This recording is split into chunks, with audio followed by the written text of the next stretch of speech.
Fala galera, você está no Nosso Pensante, o nosso episódio de estreia. Eu sou o Hudson Roatti. Eu sou o Ivaldo. E a gente vai falar no primeiro episódio do vazio de uma vida ocupada demais. Bom, e aí eu começo a dizer o seguinte, aparentemente hoje a cada 6 minutos a gente gera uma quantidade de terabytes de dados que dão assim, mais de 250 milhões de mensagens no WhatsApp, mais de 400 mil aplicações no LinkedIn para trabalho e mais um bocado de coisa. E a gente está numa sociedade que vive rápido demais, a gente sabe disso, o processamento hoje, a criação de dados, ela é muito grande. E aí, cara, como é que a gente vive num mundo como esse? Quantos terabytes você disse? Eu vou até pesquisar aqui de novo para não falar. Isso num espaço de tempo tão curto? Olha só, é o Instituto Gartner, ele disse que, isso foi até uma pesquisa de 2021, mais de 9 mil terabytes, que são mais de 2 milhões de stories, mais de 1.000 conferências, mais de 1 milhão de pessoas em conferências no Zoom, mais de 400 mil aplicações para emprego no LinkedIn e mais de 250 milhões de mensagens no WhatsApp. Em 6 minutos desse podcast... Porque isso já foi também. Quase isso. Já ocupou alguns dados. Imagina, agora eu fico pensando assim, e as pessoas? Como que ficam nisso? Há 200 anos nós não éramos assim. Quer dizer que era um mar de rosas? Não, mas não éramos assim. E agora, cara, o que a gente faz? É muita informação, muitos dados. Eu fico pensando, há tanto tempo atrás havia nuvem, não sei se vai ter tanta nuvem para tanto dado assim agora, né? Nesse espaço de tempo. Não tem nuvem que chega, não tem nuvem que ocupe. Eu acho que daqui a pouco o Elon Musk, que estava querendo colonizar o espaço, é isso, né? Ele que não foi essa... O foguete lançado essa semana que explodiu, né? Mas parece que falhou e parece que explodiram. Enfim, ainda não temos todas as informações. Sim. Parece que é o primeiro passo para colonizar Marte, né? Então... Sim, porque se for nessa questão de espaço de dados, né? O planeta Terra é um disquete. Então, a galera não vai talvez entender, mas um pendrive, e aí você vai para o espaço para expandir a nuvem. Porque já não está dando conta de tantos dados, é isso mesmo que... É mais ou menos isso. Mais ou menos isso. Agora, né? eu estava conversando com você antes da gente gravar. A gente tem que se atualizar, então. A gente já está obsoleto já aqui. Tá obsoleto, já passou o tempo e nós ficamos um pouco para trás. O que é o tempo, né? A gente vai discutir sobre isso. Peraí, isso aí é uma metafísica forte. Eu gosto desse tema. A gente vai deixar isso mais para frente. Tempo existe ou não. Mas eu vinha conversando com você antes da gente gravar. E você me falou que pensa que esse é um grande mal desse século, né? É o mal desse século. Como é que você pensa isso? Como que a gente trabalha isso? Que já começou no século XX. Nós estamos herdando, né? Este mal, tanta tecnologia, tanta informação, essa voracidade de querer consumir, né? Também informação. Por isso, talvez o Elon Musk quer fazer uma tentativa de colonizar mais espaço para mais nuvem, né? Nessa alegoria que nós estamos fazendo agora. Mas eu penso que, sim, é o mal desse século, mas ao mesmo tempo eu penso que o século XXI ele vai ser um século de transformação, porque já vem tendo um certo cansaço disso, né? A gente vem alimentando há muitas décadas, e eu acho que, penso não, né? Tenho certeza que nós alimentamos demais uma cultura da ocupação. Sim. Romantizamos demais essa ocupação desmedida. Vai lá, faz alguma coisa. E o ser humano não aguenta isso. Existe um limite. A gente vive num processo em que o cérebro parece estar sempre no limite. E aí você pifa. Não estou dizendo pifar apenas em transtornos psiquiátricos e tudo mais. Também, eles também. Não tem um upgrade do cérebro, né? Assim. Não tem um upgrade, me parece uma coisa... Você falou numa questão importante. Pensa comigo, a gente vive uma geração, algumas gerações, vamos pensar agora, 2022, que nunca teve tanta informação como qualquer outra anterior. E isso, cada geração vive um pouco mais. Mas eu tenho a sensação, estou falando aqui de um feeling, que tem cada vez mais pessoas no planeta, cada vez mais pessoas com muita informação, mas cada vez menos pessoas pensando. Nós estamos mais repetindo. E era para ser o contrário. Se você analisa, poxa, às vezes quem lá atrás com tão pouco se fez tão muito, E agora a expectativa, com tanta informação, com tanta tecnologia, é que no âmbito do pensamento humano a gente pudesse construir um pouco mais. A gente constrói em nível tecnológico, mas em nível de pensamento, de sociedade, de filosofia, em nível de qualidade de vida. Árduo, não é? Pensar é uma tarefa distinta da informação. Sim, você pode converter informação em pensamento, mas parece que a gente, num sentido geral, e óbvio aqui é uma generalização, parece que a gente ainda não conseguiu fazer isso. Algo está sendo pensado para que a gente consuma informação. Sim. Não é? E nós estamos pensando sobre quem está pensando essa coisa. Claro. Não é?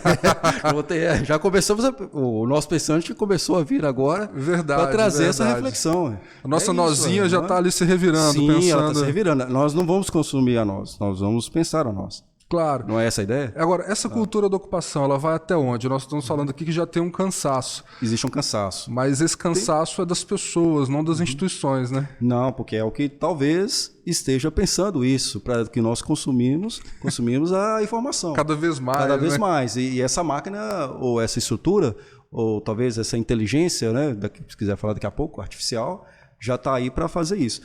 Existe um cansaço, isso aí para mim já é nítido. E esse cansaço, ele se retroalimenta porque as pessoas, quando consomem informação, elas cansam, mas ao invés de desapegar daquilo, procurar uma outra via, desintoxicar, não é?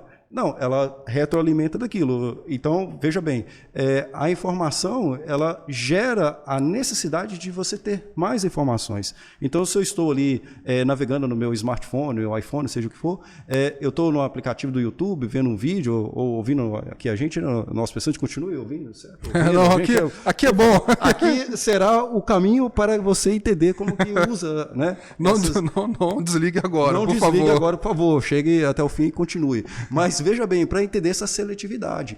Eu estava comentando, Hudson, um dia desse sobre este assunto e fiz uma brincadeira, sabe? Uma alegoria falando assim, olha, se existe uma dieta do corpo, deveria haver uma dieta da mente.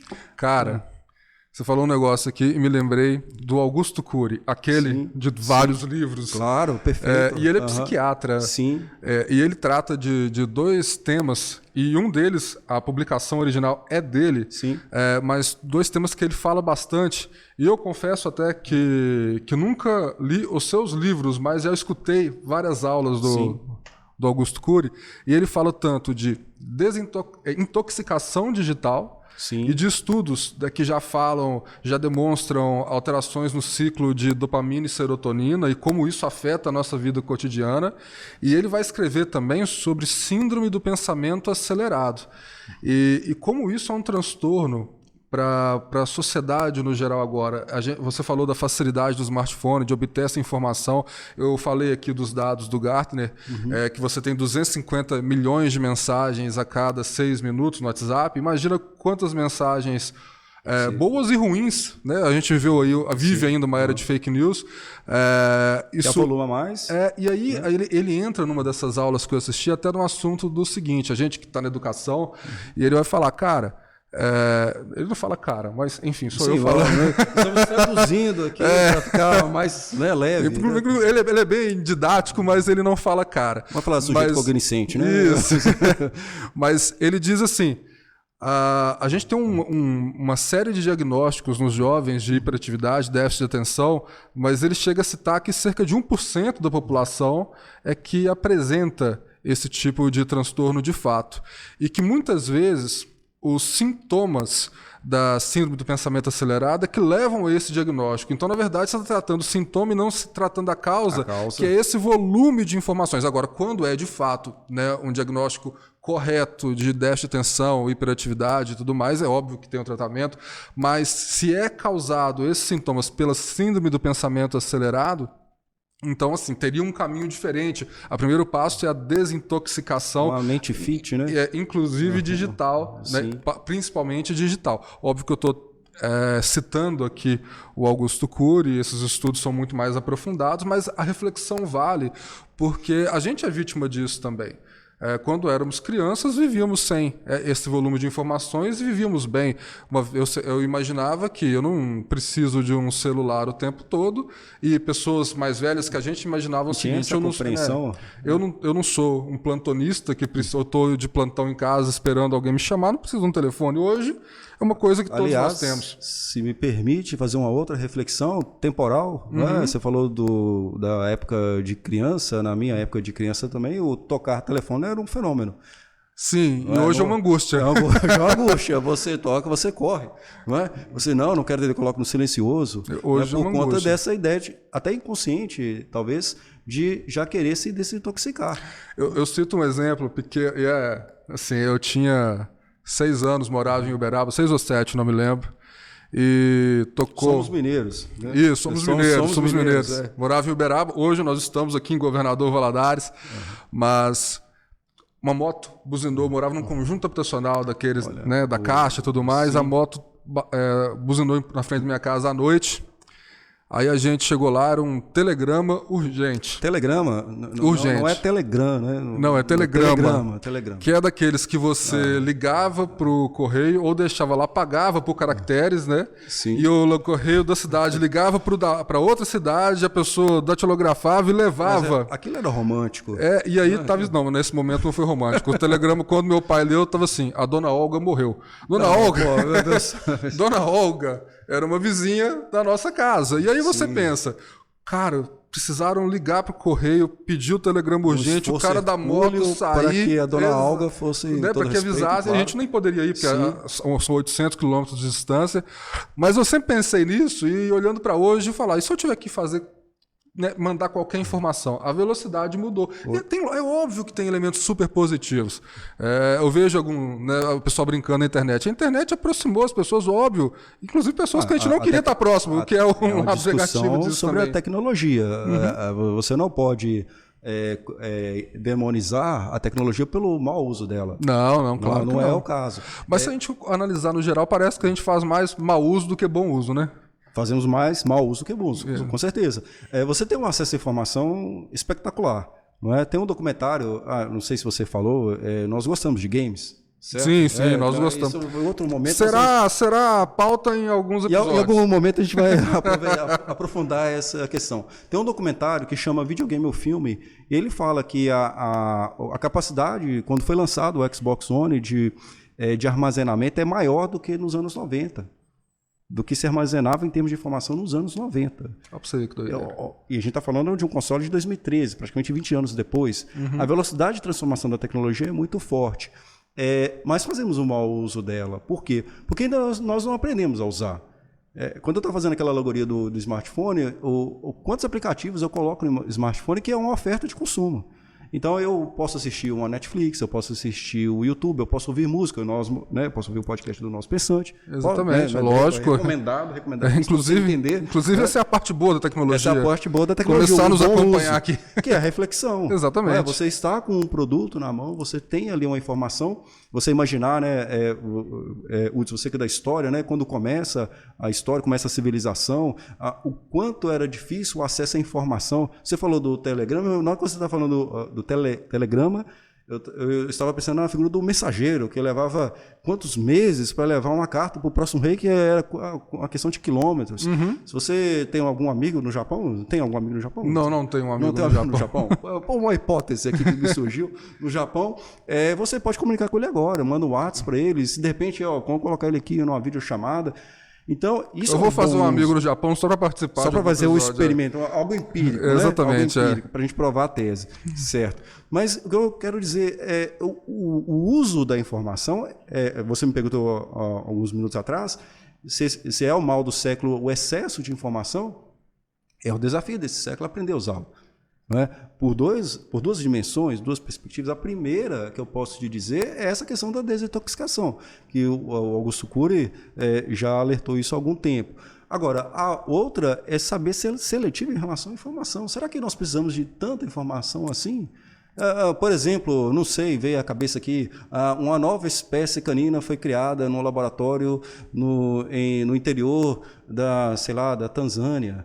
Veio na mente agora isso. É interessante, mas quando você recebe ali a notificação, dos cookies, você habilita isso, você fica tentado. Eu quero saber que nova espécie de caneta. Será que já está à venda no Mercado Livre? Você me fez lembrar de eventos na minha casa, onde nós jogamos Perfil, aquele jogo. Sim, Perfil. E eu costumo vencer uma quantidade razoável de partidas lá entre a... Vou me preparar. Mas aí depois eu fico pensando, como que eu descobri com 3 informações que era Beyoncé? Eu nem escuto Beyoncé. Beyoncé? Mas Beyoncé? Era o segredo? As pessoas acham que eu estou roubando, mas aí eu penso assim, não, elas não é um motivo de orgulho e ao mesmo tempo de preocupação. Por que eu sei? Mas é isso que você falou. Muitas vezes a chamada de uma notícia num portal, ela é o suficiente. Mesmo que você não leia, para que você armazene aquilo e faça uma relação com qualquer outro assunto.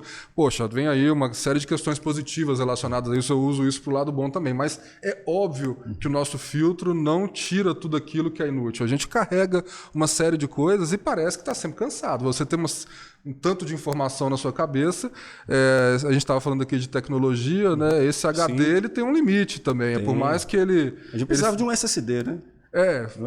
Não tem como você fazer um upgrade tão grande, mas dá para você, pelo menos... reservar um pouco de espaço para essa serenidade cotidiana. De linguagem geek, né? Talvez fazer uma limpeza da memória cache. Exatamente. Não é isso, exatamente. Né? Não precisa limpar os dados. Né? Deixa ela gravada as principais informações. Pelo menos aquilo que dá para poder descartar. Que, por exemplo, que viagem, né? Mas fazer o quê? Eu sou da filosofia, então né? Eu fico instigado a falar essas coisas. Os aplicativos travam. E qual que é a primeira sugestão ali quando você vai numa ajuda? Limpe a memória cache. Exatamente. A inteligência artificial ensinando a gente. Exatamente. E a gente não percebeu, tá na nossa frente o segredo. Né? O que seria a memória cache, por exemplo, para alguém que quer desintoxicar? Qual que seria o caminho, né? Sem ser Google Maps, né? Sem usar o Google Maps, no caso. Nada contra o Google, mas... Não, sim, claro. A gente está aprendendo aqui a usar as ferramentas. Mas você tirar todo aquele penduricalho da informação essencial que você precisa e que existe um penduricalho que vai te dar acesso a mais informações e ele é útil para aquelas informações que você quer ter e é necessário ter, mas você também guarda ali dentro uma série de coisas que não te transforma, que não te engrandece, que não trabalha para o seu desenvolvimento. Essa memória dá para limpar, dá para substituir. Agora, mesmo dentro de informações que nós consideramos úteis para o nosso desenvolvimento, com base em quê? Se a gente olhar para trás, talvez menos informações eram suficientes. A verdade também é que mesmo quando você quer filtrar, o seu sarrafo subiu. Sim. Eu, às vezes, me pego querendo aprender uma série de coisas ao mesmo tempo e esqueço que eu não consigo. E aí eu me embanano, minha cabeça dói, eu passo uma semana cansado e tudo mais, e enfim, como e tem aquela ideia também, isso? Né? Assim, a gente vive uma sociedade que pode ser discussão de um outro, pode, né? Aí fica ligado, né? O nosso pensante, da competição. Exatamente. Então, por exemplo, se você está consumindo e está pegando aquela informação... não é para ganhar no perfil, é para viver. Isso. Então, verdade, né? Eu sou com toda a grandiosidade que tem a Beyoncé, mas não é o caso, né? Assim, exatamente. Mas, veja, às vezes eu falo assim, não, mas talvez se eu souber mais sobre a Beyoncé, já que o Hudson sabe, isso vai me ajudar em algum momento. Então, a sociedade que nós vivemos, ela estimula também a você acumular também informação. É importante a gente fazer um recorte aqui, que não é contra você aprender. Não, você tem que ter brio. Tem uma aula do Clóvis de Barros, que ele manda você ler um parágrafo do Kant quantas vezes for necessário até entender, que você tem que ter brilho, sentar a bunda na cadeira. Estou lendo até hoje. Exatamente. Estou lendo até hoje. Então, isso é importantíssimo. É muito mais a questão do filtro. E a gente perdeu esse filtro, eu penso assim, nós perdemos esse filtro porque a coisa já transbordou há muito tempo. Sim. Você não tem mais espaço para atividades contemplativas no seu dia. Não. O autocuidado, ele hoje se fala muito, mas ele é quase uma utopia para grande parte das pessoas. Quando você começa a ler algo sobre autocuidado ou sentir, ou mesmo com um profissional, não precisa nem ser uma leitura, muitas pessoas falam, isso não é para mim.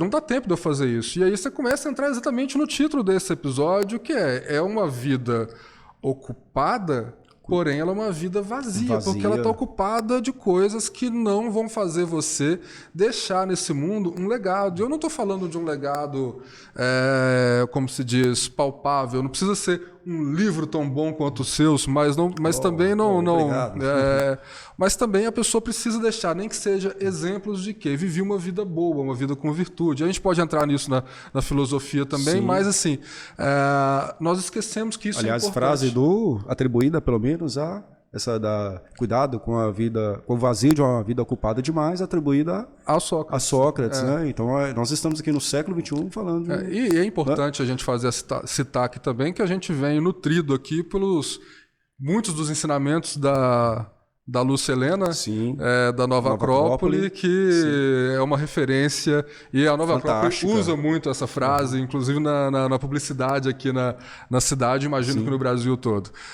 Então essa questão do autocuidado, ela fica meio...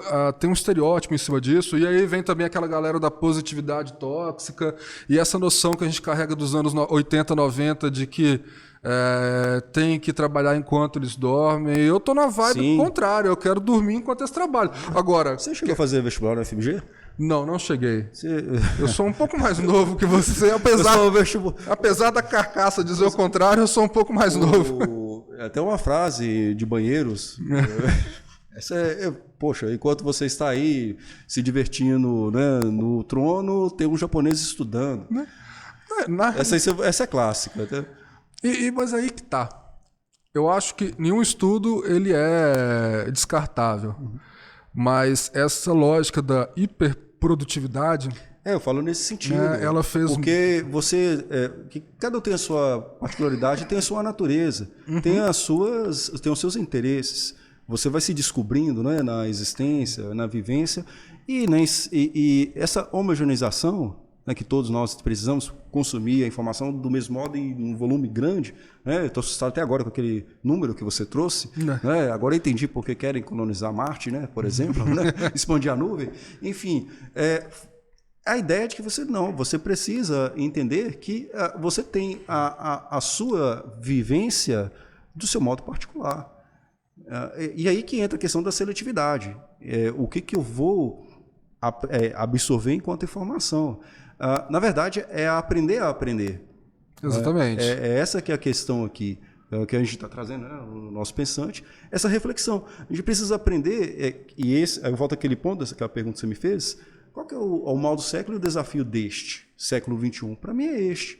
A gente precisa aprender a aprender. Até porque muitos sintomas que a gente encara como... mal do século, eles são oriundos exatamente dessa nossa relação com o mundo que vivemos, com as informações que temos, com tudo isso que a gente compartilha aqui. Então, essa relação causa-consequência, ela está muito misturada. Se a gente tivesse um estilo de vida um pouco mais tranquilo, ou que a gente reaprendesse a viver assim em determinados elementos. É impossível. Não é impossível. Tem coisas que você pode fazer. Você pode agregar valor em determinadas ações do seu cotidiano que vão te trazer certa tranquilidade, que vão fazer você ter um tempo mais contemplativo, de dar um reset ali naquela angústia. E óbvio, quando isso carece de outras análises profissionais, e hoje tecnologia avançou inclusive nos medicamentos, mas a gente está falando aqui de cotidiano, de comportamento, antes de chegar na parte patológica, apesar de já ser um comportamento patológico. Mas há caminhos para que você melhore isso. E eu falo isso como vítima desse processo também. Como é uma vida ocupada demais. Isso não é mentira, eu comento, não é segredo, eu comento com todo mundo. Eu trato uma síndrome do pânico há muitos anos. E ela é reflexo do quê? Só de uma predisposição genética? Não. Ela tem a ver com o meu comportamento também. Ela teve muito a ver... Ela é ambiental, né? Com a maneira como eu conduzi a minha vida e o volume de coisas que eu tentei abarcar até pifar, vamos dizer assim. Mas imagina outras pessoas que estão por aí, que têm um cotidiano, até porque a dor de cada um é a dor de cada um, não tem elemento comparativo, mas imagina aí as pessoas que estão se abarrotando de coisas, sentindo esse vazio por dentro e não se sentem felizes nunca, não se sentem preenchidas nunca. Aí você fica imaginando, quando eu tiver a casa, quando eu tiver o emprego X, quando eu tiver o carro Y, quando eu tiver um filho. E aí você vai jogando uma série de responsabilidades sobre coisas e pessoas que não merecem passar por isso. E você consegue tudo isso e o sentimento de vazio permanece. Acho que esse é o grande problema. voltou na minha cabeça aqui do nada uma própria frase do Augusto Cury, onde ele vai dizer o seguinte: pessoas felizes são aquelas que fazem do pouco muito. E do pouco não é a miséria, do pouco é das questões da vida. Você ressignificar as coisas também. De olhar para a relação que você tem com o amigo, com o trabalho, com as pessoas ao seu redor, com a família, e falar, poxa, isso aqui é legal. Com o tempo que você olha para o céu assim, fica pensando, poxa, que bom que eu estou conseguindo fazer isso. Fazer do pouco um pouco mais. Sim. Às vezes é difícil fazer logo no início muito, mas começar a trabalhar a ideia de fazer um pouco mais. Que proveito eu posso tirar? Proveito não no sentido de esperteza, mas de bem-estar que eu posso tirar de qualquer situação. Esses dias eu fui tirar sangue e eu sempre saio correndo do laboratório. Sai correndo?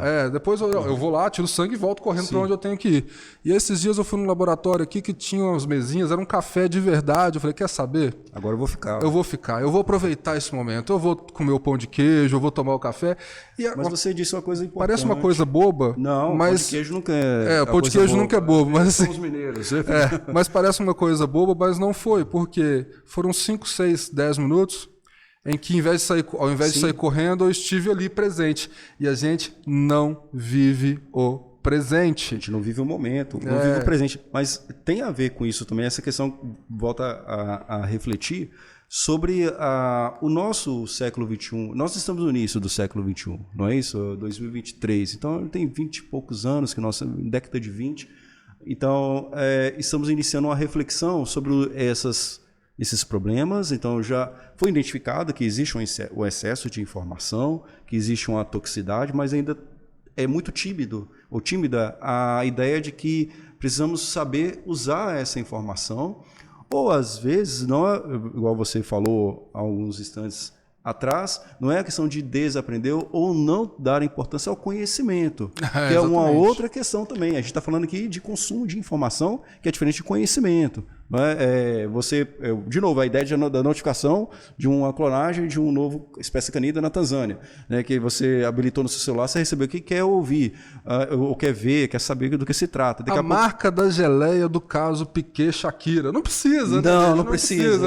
Aconteceu isso? Vamos, continue. Não vamos desviar do nosso foco. Então, mas o que acontece? É aprender isso, trabalhar a seletividade da informação. Conhecimento. Você está rindo da geleia? Eu estou rindo da geleia. Tá Shakira? Não. Vamos dizer que culminou na separação. É o fato. Não que isso seja importante, mas é o fato. Na verdade, isso foi planejado, porque nós estamos mostrando aqui que tem como nós desviarmos, né, do nosso foco. A gente está falando do mal do século, e eis que, não é uma notificação que surge, você me fala isso de cara. Exatamente, né? Qualquer outra questão existencial, ela se sucumbe a essa notícia, certo? Então, não, vamos voltar. Então, isso foi um teste empírico, deu certo, né? Para mostrar que realmente... a ciência agradece, e o século 22 vai falar, não, na história, o Hudson Hott descobriu que a ideia da geleia, a teoria da geleia, Shakira pequena, você vê que eu estou meio aficionado com isso. Já dando um spoiler em teoria, no nosso próximo episódio... É a teoria do Nando Reis. Mas não dá spoiler agora, não. Vamos, siga seu raciocínio. Vamos controlar, né? Siga seu raciocínio. Isso. Então, é a ideia de selecionar a informação, trabalhar o aprender e a estrutura do conhecimento. Tá povoando na minha mente, Shakira pequena, mas tudo bem. A partir disso, o desafio do século XXI é entender que, olha, talvez a nossa sociedade precise mudar o modo de ser. Entende? Talvez nós precisamos refletir, é outra questão que a sociologia, não é, trabalha também, que a nossa ideia de trabalho esteja equivocada. Não é? Uma ideia, por exemplo, que eu sempre reflito, o tempo que nós consideramos, pelo menos, ser, né? As pessoas já estão começando a ficar ansiosas com isso, mas o tempo que nós consideramos ser tem 7 dias na semana, esse tempo convencional. Desses 7 dias, fora as outras ocupações, nós temos um trabalho. E este trabalho, ele ocupa, na maior parte das vezes, 5, 6 ou até mesmo 7 dias da semana. Hudson, você já parou para pensar que boa parte da nossa vida nós ficamos no trabalho? E a quantidade de pessoas que trabalham exatamente naquilo que desejaram é muito pequena. Sim. Ou porque num país como o nosso as circunstâncias impõem essa realidade, né? Mas também, enfim, por questão de necessidade em linhas gerais. E aí é muito difícil, porque você, se você por acaso conseguir trabalhar com aquilo que realmente gosta o tempo todo, você até supera esse tempo destinado ao trabalho. Ele ainda está pensando na chaqueira. Poxa, você vê que esse experimento seu é fantástico, viu? Mas você consegue superar esse tempo destinado ao trabalho. Olha aqui eu falando superar. Superar é quando você não gosta do que está trabalhando. Sim. Porque se você realmente gosta, aquilo ali faz parte do seu cotidiano como um processo de realização. Sim. Porém, isso é uma exceção.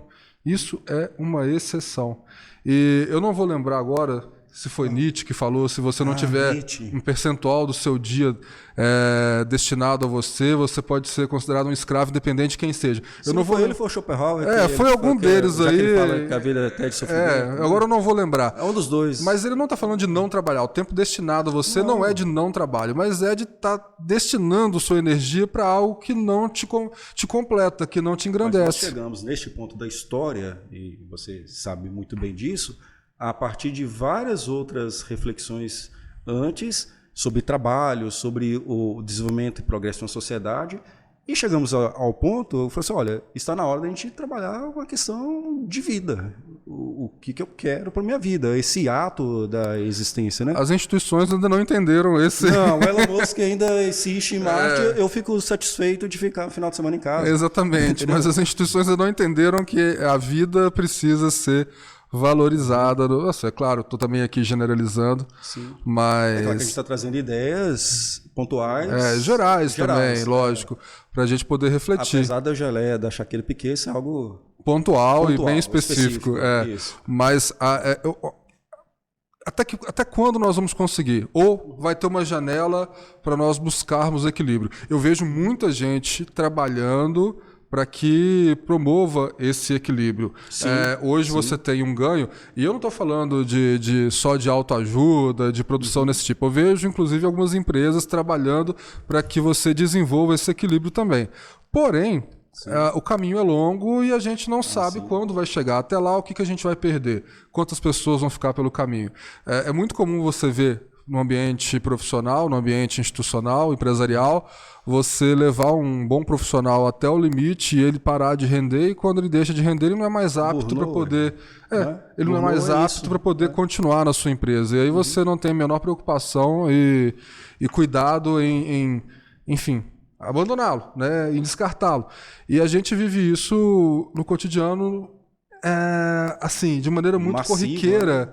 E, inclusive nas amizades, inclusive nas relações de família e tudo mais, todo mundo vai até o limite, e esse equilíbrio é hoje, né, o cálice sagrado para você viver no século XXI. Você falou de equilíbrio, eu estava dizendo sobre aprender a aprender, ser seletivo na informação, entender que isso é o nosso próximo passo na humanidade. Eu vou falar que é desafio do século XXI, mas esse século XXI eu estou muito interessado nele, porque ele vai ser marcante na história da humanidade justamente por isso, porque já acumulamos muita coisa, muita informação, muito conhecimento, muitos conflitos, né, históricos, etc. e tal, reflexões filosóficas, e os modelos de ser que tem aí, eles ainda não chegaram a oferecer uma plenitude para o ser humano. Ok, a gente ainda trabalha uma ideia, você pode ampliar para mim, por favor, de uma reminiscência da Revolução Industrial que acontece no século XVIII na Inglaterra e expande para o mundo um modelo competitivo. Claro. Se chegamos neste ponto de uma produção em massa de informação, é porque isso ainda é evento, resultado daquele período. E aí, se você olha para a história do mundo, em nenhum momento houve, assim, olha, peraí, alguém levantando a mão e falou assim, olha, a gente pode voltar? A gente pode ir em outra direção? Qual direção? Eu falei assim, a nossa. Não é? São 7 dias da semana, você estabeleceu assim, né? Fazendo um exemplo hipotético. Não é o caso a gente estabelecer, olha, 4 dias, não é? O Chile deu um passo, né? E recuou, né? Eu estava tão feliz ali com aquele caminho do Chile, o intervalo do almoço uruguaio, né, que eles param, Montevidéu. Imagina São Paulo parar. Que esse exemplo está povoando a minha cabeça, e você falou do Chile. Eu não... E todo exemplo assim parece absurdo exatamente porque a nossa perspectiva ela é uma só, de que sempre foi assim, é assim, não tem jeito de ser diferente. Isso é informação. Essa é informação. Isso não é reflexão. Exatamente. É a repetição de dados e informação, sem a reflexão, sem o experimento de uma outra fórmula. Sem voltar e falar assim, tem outro jeito? Sim. Tem outro jeito que continue gerando frutos, tem outro jeito que gere mais frutos ainda, porque o capital mais importante que nós temos são as pessoas? Sim. Você falou, você sabe que você deve ter percebido isso, que eu fiquei tentado com a questão da geleia. Acho que todos nós percebemos. Está nítido aqui. Mas aí, isso é informação. Mas aí você pensa, não, e se eu refletir, será que há algum outro produto que me satisfaça ali para passar no interior do meu carboidrato logo pela manhã, que não seja este, não é? Porque vai se alimentando a todo tempo, o algoritmo trabalha muito bem isso, né? Em algum outro momento no pod nós vamos falar sobre essa tendência, né, de meio que amorfosear a nossa opinião sobre as coisas, né? Mas enfim, é outro papo. Mas eu quero dizer que existe um outro modo de ser. Eu vou falar, a Raquel, minha esposa, ela vai ficar danada com isso, mas eu vou dar um exemplo da avó dela. Sim. A avó dela, olha só, essa aqui é para rir, então, por favor, já começa. Né? A gente assistiu no futebol na casa dela. E aí, ela vendo assim, pessoal danado, conseguindo pegar a bola. Ela falou assim, gente, mas é tão simples, é só pegar a bola e chutar pro gol. Exatamente. E o treinador fica lá com a prancheta, esquema tático. Quando acaba a partida de futebol, parece uma ciência. Os comentaristas dizendo, não, que não tem variação de linhas. E eu nunca entendi. Será que esse cara está falando de uma quântica que eu não consegui perceber? Não, a relatividade de Einstein no futebol era Fluminense e Vasco. Entendeu? Com todo respeito, quem gosta do time, eu sou atleticano, não posso falar muita coisa. Mas, ainda mais no atual nível do futebol brasileiro, né? Que vai ser o tema também. Os analistas táticos de hoje, né? Mas haja ciência, né? Para achar fundamento ali, né? Tá difícil. Mas eu quero dizer que é simples. Volta a ideia, 7 dias da semana. Poxa, se você fica 4, você fica mais tempo no trabalho ainda. Mais metade da semana, mais metade do ano. Junto com pessoas do trabalho, e a família, e os seus amigos, o seu lazer, o que você gosta, a geleia da Shakira, enfim, o seu viver, ele vai sendo fracionado, diminuído, a algo que daqui a pouco você já não sabe. E talvez essa fuga, essa busca por informação, é um alimento que a alma está buscando para saciar um vazio. Volto na questão socrática. Eu me alimentar de diversas informações, que a internet, nada, não é questão de demonizar a tecnologia, pelo contrário, a gente está falando que há como fazer um bom uso dela, não é? Você olhar para essa informação e falar assim, não, espera aí, eu necessito disso agora? Igual eu tenho minha casa abastecida, por exemplo, você tem a sua casa, as pessoas têm a sua casa com alimento, mas eu não preciso me alimentar a todo momento. Não é? O corpo exige, na sua fisiologia, um nutriente na medida certa. A mente também. A gente falou de grego, né? A mente sã e o corpo são. A gente está trabalhando muito o corpo esquecendo da mente. Eu vejo que as pessoas têm uma dificuldade muito grande, isso inclui todos nós, sim, de definir limites saudáveis. Sim. E para que você defina limites saudáveis, aprenda a dizer não. E também tenha prioridades claras, é necessário olhar para dentro. Sim. Só que eu tenho a sensação que quando a gente olha para dentro, no momento em que nós vivemos hoje, também um argumento que está generalizando, sim, a gente tem muita dificuldade de reconhecer o que tem dentro, porque o senso comum, o comportamento comum eliminou a nossa essência. Então é preciso resgatar essa essência. E para você resgatar essa essência, é preciso ressignificar, é preciso reconstruir. Se eu olhar para dentro agora, talvez eu encontre o Hudson, com todos os seus sonhos, com todas as suas tendências, com tudo aquilo que valoriza, com os valores, com as virtudes, com os defeitos, enfim, com todas as questões que me formam, mas talvez eu só olhe para um amontoado de informação que não aguenta ficar 5 minutos sem pegar o telefone ou preencher minha cabeça vazia com uma série de coisas fúteis. Mas isso não é o fim do mundo. Se eu quiser, se eu trabalhar, eu posso resgatar a minha essência. E as pessoas estão cada vez mais distantes. As pessoas são cada vez... À medida que a gente procura ser diferente, parece que a gente se torna cada vez mais igual. Sim. E esse é um grande desafio também que nós vivemos. A personalidade está se padronizando, as identidades estão se padronizando. Exatamente. E a gente precisa... O equilíbrio passa por isso. Definir prioridades. Saber dizer não, ter a definição desses limites que fazem bem para a gente, não ir além daquilo que nos causa engrandecimento. Reconhecer que somos limitados em certa medida. Exatamente. Não é nenhum problema nisso.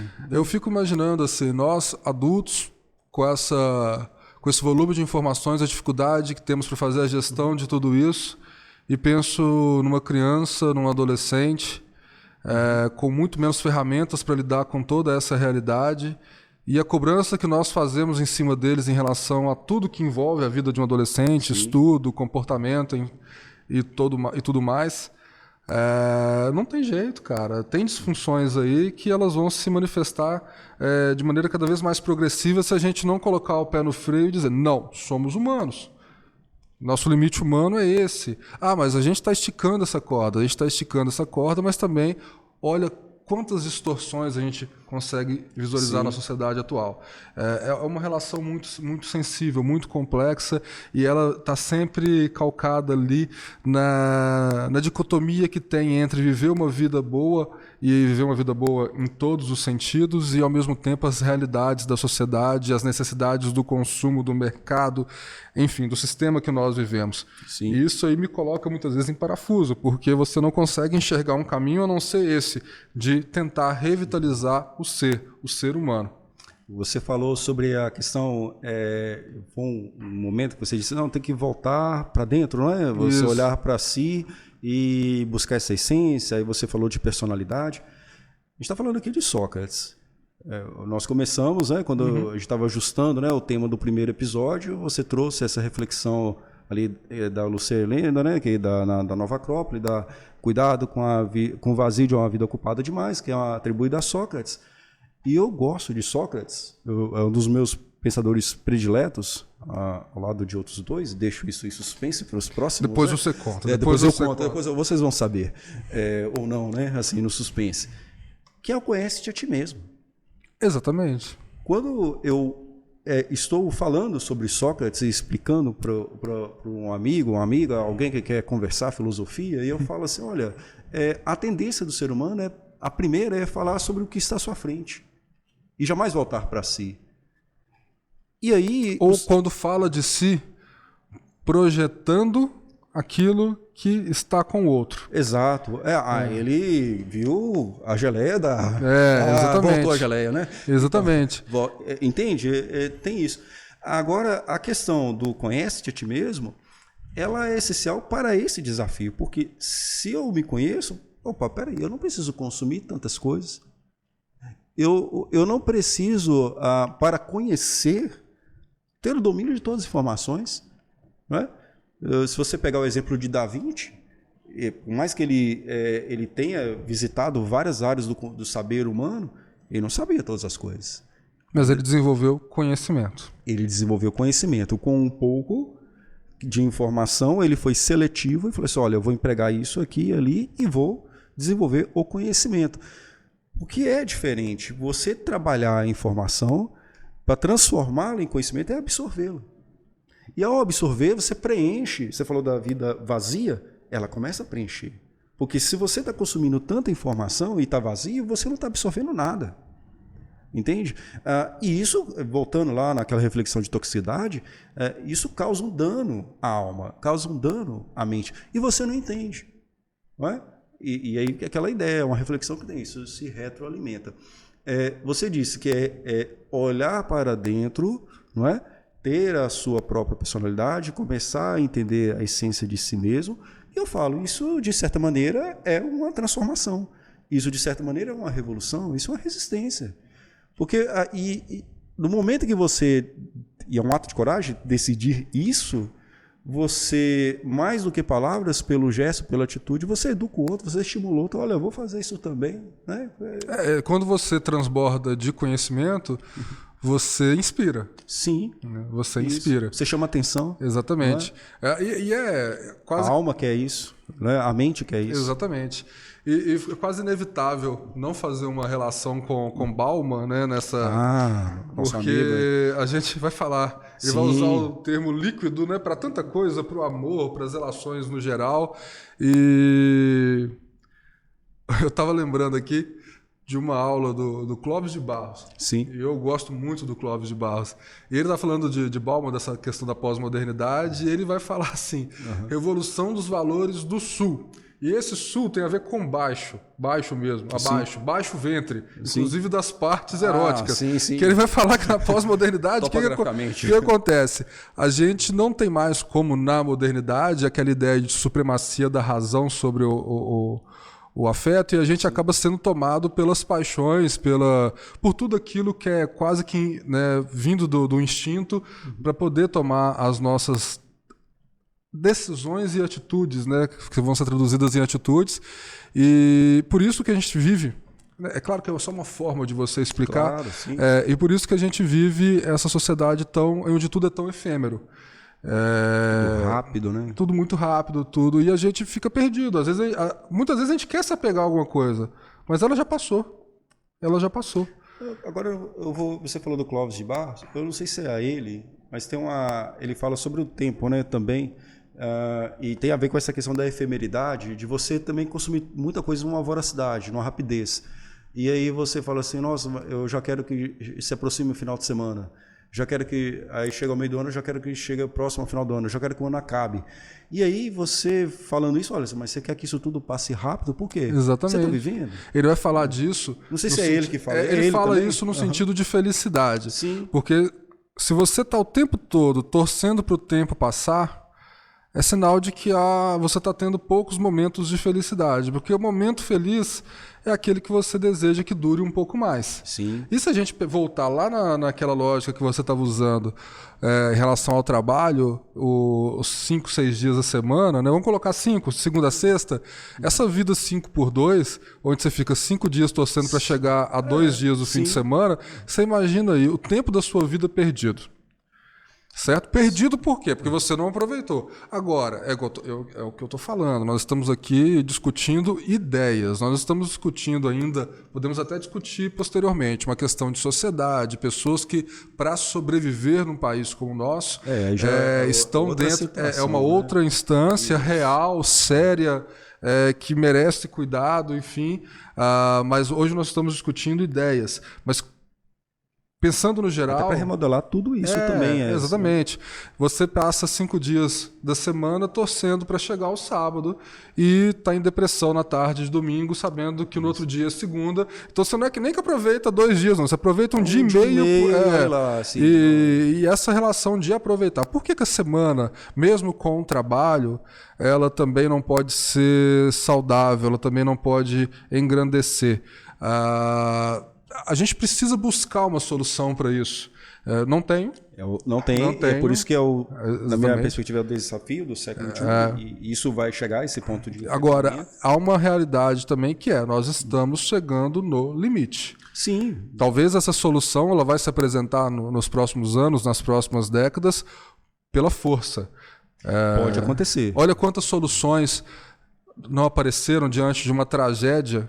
E óbvio que era muito melhor não acontecer a tragédia, por exemplo, em relação à pandemia. Nós descobrimos soluções, sim. Na verdade nem soluções, ninguém inventou a roda, mas passamos a fazer uso de recursos que nós já tínhamos aqui para poder solucionar N questões. E enquanto a gente queria usar recursos também para poder salvar vidas, né, com vacina e tudo mais, tinha gente negando tudo isso também. Sim. Então sempre vai ter uma resistência. E a diversidade, ainda gritando ali de alguma maneira, né? Mas talvez nas próximas décadas um caminho vai surgir, tomara que não, pela força, pela escassez. Sim. E é muito melhor quando você toma decisões ainda num cenário, talvez não de abundância, mas um cenário onde essa você transformação... tem a oportunidade. Um cenário onde você faça essa escolha de maneira, eu falo assim, no sentido geral, das pessoas, das empresas, do mundo como um todo, onde você faça uma escolha motivada pelo bem comum. E não Sim. apenas por ser a única coisa que restou a fazer diante de um cenário de caos, de um cenário de desolação. Sim, volto a dizer, esse século ele vai ser interessante para a história por conta disso, porque nós estamos num ponto limite. Eu diria que a gente já atravessou esse ponto até por conta da pandemia, que veio cedo no século, né? Assim, estamos no início de século em termos históricos e já veio uma pandemia de proporções colossais. Então, já fomos testados. No nosso limite, em todos esses aspectos, inclusive quando você coloca o negacionismo, é uma forma, aliás, foi um teste aquilo, né? Um teste de você entender, falar assim, olha, existe ali um mau uso da informação, né? Que a gente estava aqui falando desde o início do pod. Então, para mim, esse limiar no século XXI, ele está muito próximo, você disse sobre vir pela força também, pode vir, claro, porque o ser humano, quando ele chega no seu limite, ele reage. Isso é da nossa natureza. Todos nós, em algum momento da história, tem registro sobre isso. Mas eu digo que também os elementos históricos, filosóficos e reflexivos estão na nossa frente de maneira a nos ofertar essa reflexão que a gente está fazendo aqui agora. Essa reflexão de que, olha, o modelo de 7 dias, 5-2, igual você falou do trabalho, está errado. Ele está usufruindo de toda a nossa capacidade humana para uma só coisa e nós somos mais, né? A ideia de que você tem muita informação no seu smartphone e ao mesmo tempo você tem pouco uso de conhecimento sobre elas, também tem a ver com esse limiar. Não, peraí, eu não preciso de tanto isso, eu preciso aprender sobre mim, mas eu preciso de ter esse tempo para aprender sobre mim, que eu não tenho por conta dessa vivência que a gente tem hoje, do modelo antigo, né, histórico, de século XVIII, uma coisa assim. E nós construímos... Exatamente, o modelo antigo. Nós construímos essa ponte até chegar nesse limite. Não é algo de agora, não. É uma construção e óbvio, à medida, como nós temos aí nos últimos 50 anos um avanço em novas tecnologias que é fora do normal, a gente só acelerou esse processo um pouco mais. É a sensação que eu tenho, né, na vida cotidiana que nós levamos. E esse limite ele foi encurtado ali. Nós chegamos um pouco mais próximo dele nesses últimos anos. Por conta do que aconteceu, é isso? Exatamente, mas é uma construção. Catalisou, né? E aí, quando a gente olha para os modelos de trabalho, modelo educacional, para os modelos de construção do indivíduo, a gente vê o reflexo disso em tudo. Em tudo. Nós somos trabalhados, vamos dizer assim, montados, moldados para viver essa vida sem condições plenas de vivê-la. Estamos retirando a oportunidade da própria humanidade. Exatamente. Por exemplo, eu sempre penso na ideia seguinte: se você retira o potencial, a possibilidade de ser, de vir a ser de alguém, você, por exemplo, pode estar eliminando um novo Da Vinci. Você pode estar eliminando, por exemplo, um Chopin. A gente vai falar disso no próximo episódio, um pouquinho. Verdade. Mas eu queria ficar tentado no novo Pelé, por conta da nossa seleção brasileira. Eu acho que tá. Por isso. Eu queria chegar no terceiro exemplo, que eu fecho com a tríade. É um pouco mais difícil. Eu acredito que é um pouco mais difícil. Mas torçamos para isso. Sim. Bom, Ivaldo, você gostaria de dar uma palavra final nesse episódio? Sim. A palavra final é: vamos refletir. O nosso pensante é essa a ideia, não é? Vamos trazer aqui reflexões. Não há um pensamento fechado, não há um conceito fechado. Na verdade, estamos aqui para provocar, né? Provocar a reflexão, alguns pontos para direcionarmos, não, para a gente entender, falar assim, olha, será que é isso mesmo que nós decidimos ser, né? Tivemos a oportunidade de decidir ser, né? Ser um ser vivente, ter uma vida, porque muitos existem sem viver. Então, isso é grave, não é? Isso é trágico, você ter uma existência, como o Sócrates falou, ocupada demais, mas vazia, não substancial. O que foi? Não é? Uma metafísica forte aqui, rapidinho. Imagine, então, no exemplo hipotético, você olhar alguém de fora, né? Uma entidade de fora, olhando o universo, olhando a gente aqui, e fala assim, olha, mas esse sujeito passou a sua existência sem se dar conta de que ele estava vivo. é nesse aspecto. Exatamente. De uma realização. Não uma realização que marque a história, mas uma realização que marque você. E eu faço das suas as minhas palavras, nós não chegamos com certezas. A gente está aqui com mais dúvidas. Você sabe o que eu estou querendo perguntar, né? Você já sabe disso. O qual? A questão você já sabe onde que está vendendo a geleia? Não. Eu acho que ela não ficou mais famosa aqui no Brasil perdeu por conta aquilo? disso. Sim, muito bem. Mas a gente Europeia, a gente chega com o nosso pensante exatamente para questionar, para duvidar, para criticar e quem sabe aí conseguir aplicar de alguma forma através da reflexão. Sim. E por isso que é um espaço onde a gente não quer dar certeza de nada. A gente quer, na verdade, provocar... Vamos homenagear o nosso inspirador hoje? Só sei? Que nada sei, exatamente. Então, é uma grande verdade. Né? Exatamente. Bom, gente... Acompanhe o segundo episódio. Lembrando aqui, vocês conseguem nos encontrar no YouTube, siga o nosso perfil no Instagram, nas principais plataformas de compartilhamento de áudio. Foi um prazer tê-los aqui e um grande beijo. Um grande beijo, um grande abraço. Até mais, galera. Até mais.